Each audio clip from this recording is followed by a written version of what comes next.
Students, चलो I hope कि आपने क्वेश्चन सॉल्व करके रखे हैं, तो अब इसका हम आंसर डिस्कशन कर सकते हैं। देखो, सिर्फ देखने से सुनने से कोई फ़ायदा नहीं होने वाला है। जब तक आप इसको लिखोगे नहीं तो ये राइटिंग प्रैक्टिस की एक्सरसाइज तक कोई यूज़ ही नहीं है। सिर्फ सुन के आपका वो जो कॉन्फिडेंस है वो नहीं आने वाला है। You have to write. कोई आपके पास ऑल्टरनेट ही नहीं है। आपको लिखना मतलब लिखना ही है। आपको आप एस्केप नहीं कर सकते। समझ में आई मेरी बात? I am being very strict कि you have to write and practice, और फिर आपको ये वीडियो देखना है और मार्किंग स्कीम समझनी है। अब हम मार्किंग स्कीम डिस्कस करने लगेंगे, क्योंकि मुझे लगता है कि अभी आप कंफर्टेबल हो गए, you know what is to be written, how it is to be written. तो चलो आगे बढ़ते हैं और फर्स्ट क्वेश्चन डिस्कस करते हैं। Rahul goes to a supermarket to buy a washing machine.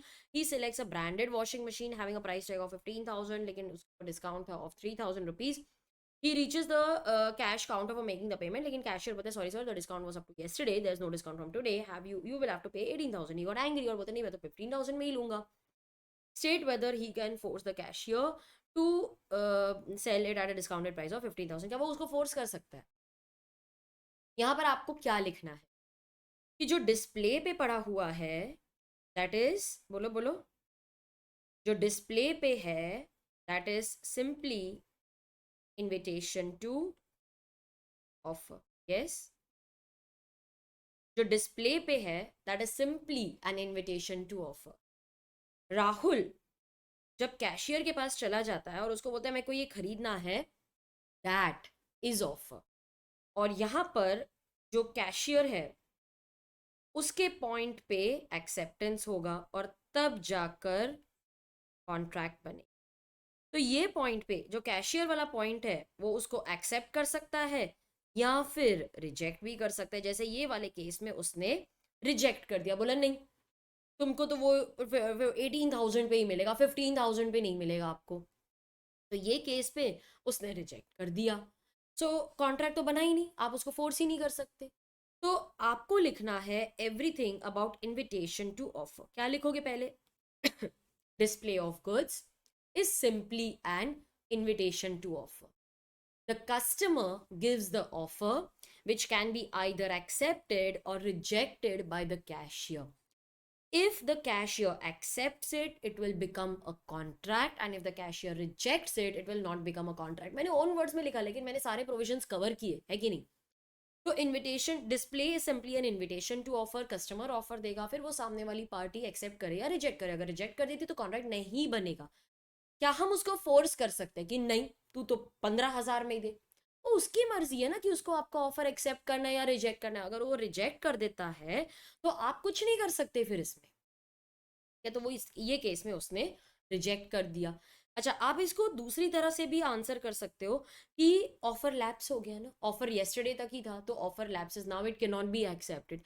Model answer में उन्होंने इनविटेशन टू ऑफर ही लिया। अच्छा, इनविटेशन टू ऑफर देखो कैसे आपका आंसर फ्रेम होता जाएगा। देखो, इनविटेशन टू ऑफर है तो मैंने पहले वो इनविटेशन टू ऑफर एक्सप्लेन किया, फिर मैंने बोला ऑफर क्या होता है, एक्सेप्टेंस क्या होती है, कॉन्ट्रैक्ट कब बनता है। Invitation to offer, invitation to offer का अगर कोई क्वेश्चन आता है तो इमिजिएटली आपके माइंड में आ जाना चाहिए। यहां पर हम लिख सकते हैं केस लॉ फार्मास्यूटिकल, मैं पूरा नहीं लिख रही हूँ, pharmaceutical society of great Britain versus boots cash chemist southern limited.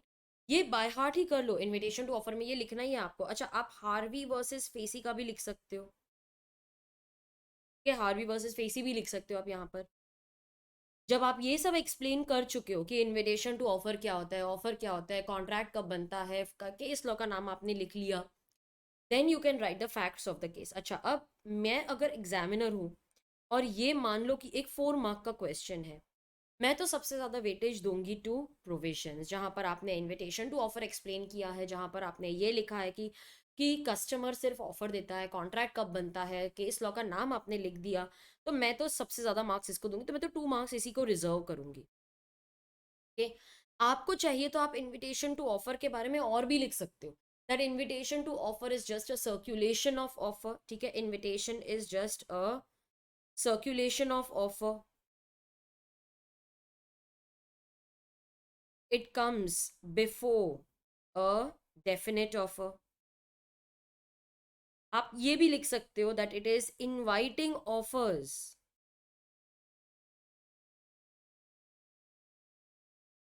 From the other person. Okay, it is inviting offer from the other person. तो इनविटेशन टू ऑफर के बारे में 2-3 एक्स्ट्रा पॉइंट्स लिख देना. तो आपका प्रोविजंस वाला जो पार्ट है वो सबसे हैवी होना चाहिए, सबसे ज्यादा लेंदी होना चाहिए, वहां पे सबसे ज्यादा कंटेंट आएगा. फिर फैक्ट्स आप लिखोगे ओन वर्ड्स में. एनालिसिस में क्या लिखोगे? एनालिसिस में फिर से यही बात लिखोगे कि डिस्प्ले ऑफ गुड्स जो होता है वो सिर्फ एक इनविटेशन टू ऑफर है. यहां पर Rahul by approaching the cashier has made the offer which can be either accepted or rejected by the cashier. In this case, the cashier refused to sell the, okay, in this case the cashier refused to sell the क्या था वो, washing machine ना, refused to sell the washing machine at 15,000. If he has rejected, it means that there is no contract, he is not under any obligation to sell the washing machine. तो आप ये भी लिख सकते हो that it is at his will, it is his option, because now Rahul has only given an offer, so it is his option whether to accept or reject it. तो अगर वो reject कर देता है, so there is no contract, there is no contract, and since there is no contract, he is under no obligation to sell. Conclusion में हम देखेंगे उन्होंने क्वेश्चन में क्या पूछा है. Can Rahul enforce the cashier to sell at the discounted price? तो आपका कंक्लूजन भी होगा hence from the above we can conclude. आपको कंक्लूजन यहीं से लेना है. यहाँ पर क्या पूछा है लास्ट में, उसी का आंसर लिखना है.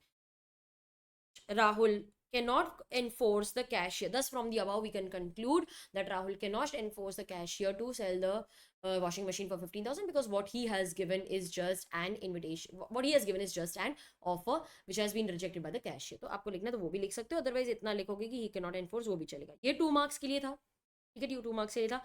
यहाँ पर मैं 1.5 मार्क की एलोकेशन करूंगी और हाफ मार्क मैं दूंगी कंक्लूजन लिखने की. यहाँ पर 1.5 में आपको लिखना है कि डिस्प्ले सिर्फ इनविटेशन टू ऑफर है.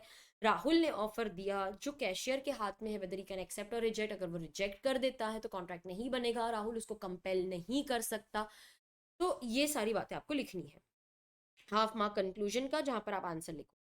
Ramaswamy propose to sell his house to Ramanathan. Okay, तो ये सेलर है और Ramanathan buyer. Okay. Ramanathan sent his acceptance by post. All right. Next day, Ramanathan sends a telegram withdrawing his acceptance. तो पहले उसने letter of acceptance भेजा और फिर उसने भेजा एक revocation of acceptance telegram से भेजा. ये है. Examine the validity if the telegram of revocation was received by Ramaswamy before the letter of acceptance. अरे हमारा intention तो यही था, इसीलिए तो हमने टेलीग्राम से भेजा. देखो, टेलीग्राम भेजा मतलब you are sending it by a faster means of communication. Communication letter से हो रहा था, लेकिन आपने जो टेलीग्राम भेजा वो फास्टर मींस था. अरे यही तो था हमारा इंटेंशन कि revocation should reach before the letter of acceptance. तो ये केस में अगर ये क्वेश्चन आया है तो आप क्या लिखोगे? सबसे पहले आप लिखोगे कि कम्युनिकेशन ऑफ एक्सेप्टेंस कब कंप्लीट होता है. कम्युनिकेशन ऑफ एक्सेप्टेंस के बारे में लिखोगे कि कब कंप्लीट होता है. When it is put in the course of transmission which is now beyond the power of the offeror to withdraw. ठीक है. फिर आप लिखोगे कम्युनिकेशन ऑफ एक्सेप्टेंस कब कंप्लीट होता है. फिर आप लिखोगे रिवोकेशन के बारे में. Revocation means to call back. Okay, so revocation must be by a faster means of communication. Revocation must, the letter of revocation must reach before the letter of acceptance. तो revocation के बारे में आप सब कुछ लिखो.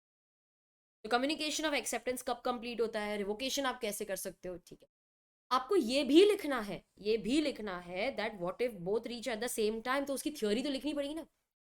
तो आप कम्युनिकेशन ऑफ एक्सेप्टेंस के बारे में लिखोगे, रिवोकेशन के बारे में लिखोगे.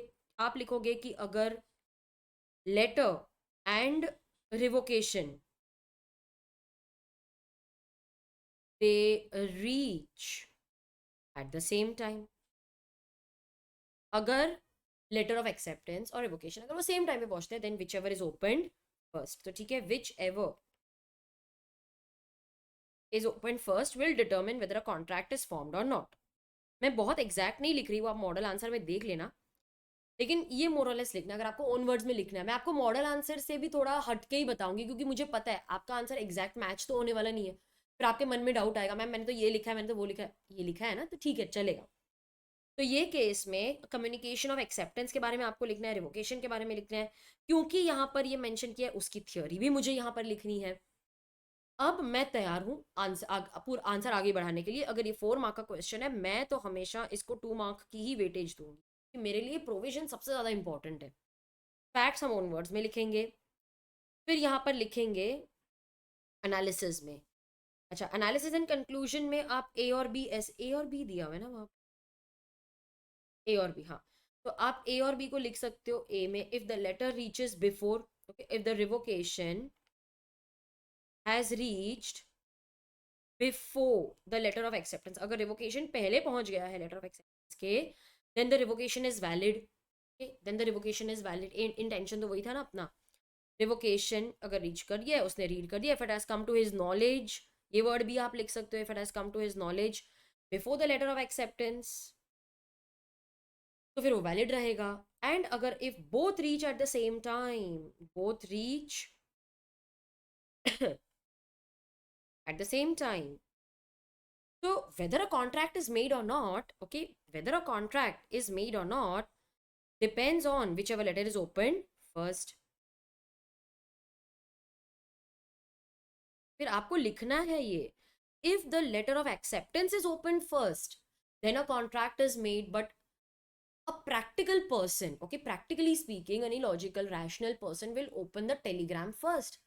So it means that the revocation was read first, it came to the knowledge of the offerer first. So in that case no contract will be formed, acceptance is not valid, acceptance revoke हो चुका है, तो there is no acceptance, no contract। ये सब आपको लिखना है। Model answer में देखो सबसे पहले उन्होंने कम्युनिकेशन ऑफ एक्सेप्टेंस के बारे में लिखा है।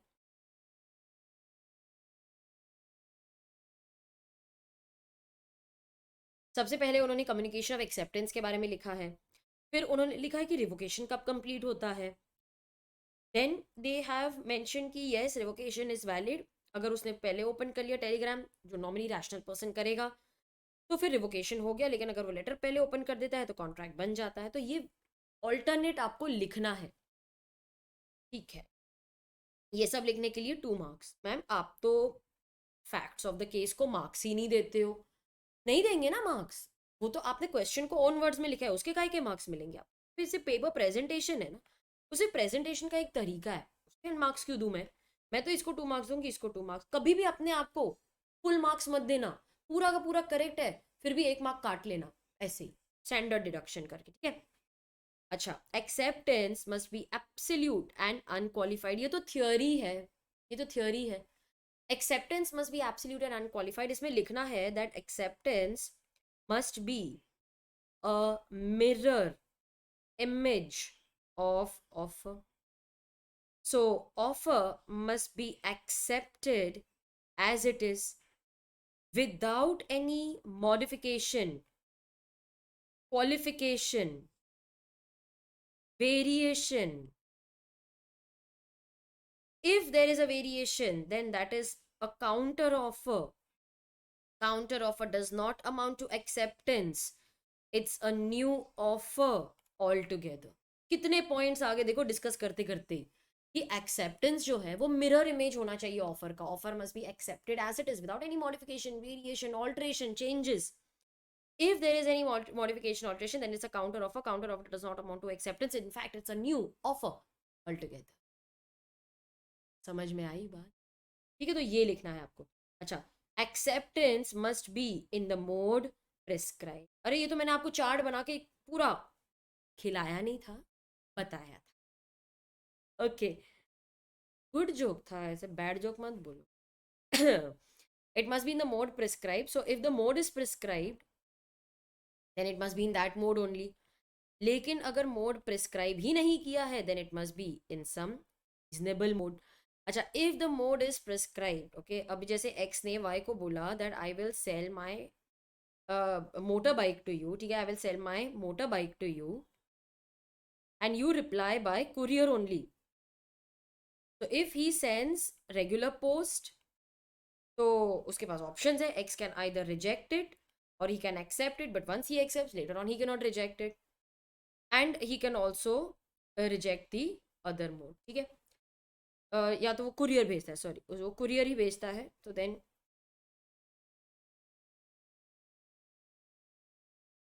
कुरियर भेजता है तो वेरी गुड, लेकिन अगर पोस्ट भेजता है तो मैं रिजेक्ट कर सकती हूँ, एक्सेप्ट कर सकती हूँ। तो ये सब लिखना है आपको, मैंने थ्योरी ऑलरेडी दी हुई है ऊपर। पॉइंट्स क्या इंक्लूड होने चाहिए देख लो ना यहाँ पे, ये 4 बुलेट पॉइंट्स लिखने हैं आपको, ठीक है। आप चाहो तो एग्जाम्पल भी दे सकते हो, you can right example also depending on the marks, लेकिन ये 2 मार्क्स का ही क्वेश्चन होगा, तो मुझे नहीं लगता कि 2 मार्क्स में आपको 4 पॉइंट से ज़्यादा लिखने की ज़रूरत है। 4 points are more than enough, ठीक है। तो ये आपको इस तरीके से लिखना है।